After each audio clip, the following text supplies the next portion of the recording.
বিয়েতে কতবার কবুল বলা সুন্নাহসম্মত? সাধারণত সবখানে 3বার বলতে দেখা যায়, এটা কতটা সহিহ? বিয়েতে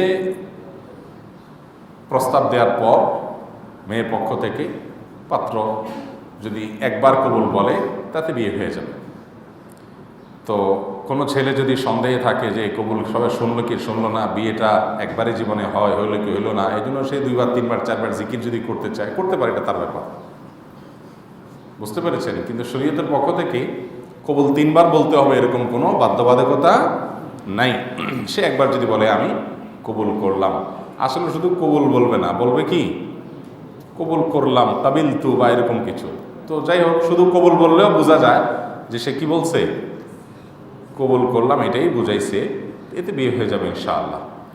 তো অনেকে আবার বেশি বেশি ইনশাআল্লাহ বলে। সে যদি বলে ইনশাআল্লাহ কবুল, তাহলে কিন্তু বিয়ে হবে না। কারণ ইনশাআল্লাহ কবুল মানে কি, আল্লাহ যদি চান কোনো কালে তাহলে কবুল বলবো, তাহলে কিন্তু বিয়ে হবে না। আর যদি বলে আলহামদুলিল্লাহ কবুল, তো হয়ে গেছে। তো যাই হোক, 3বার বলাটা বিয়ে বিশুদ্ধ হওয়ার জন্য কোনো শর্ত নয়।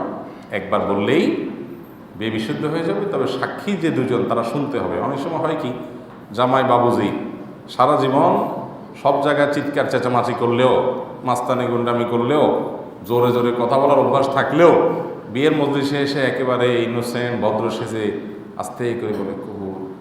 এত আস্তে বলে যে সাক্ষীরাও শুনে না। যদি আশেপাশে কোনো সাক্ষী না শুনে তাহলে কি হবে না, বিয়ে হবে না। অন্তত যে কোনো 2জন পুরুষ, সাক্ষী হওয়ার উপযুক্ত 2জন পুরুষ শুনতে হবে, দুজনের কানে গেলেই হবে। অনেকে আছে মেনতা মেনতা করে, আমতা আমতা করে, বলেই না, একদম চুপচাপ থাকে।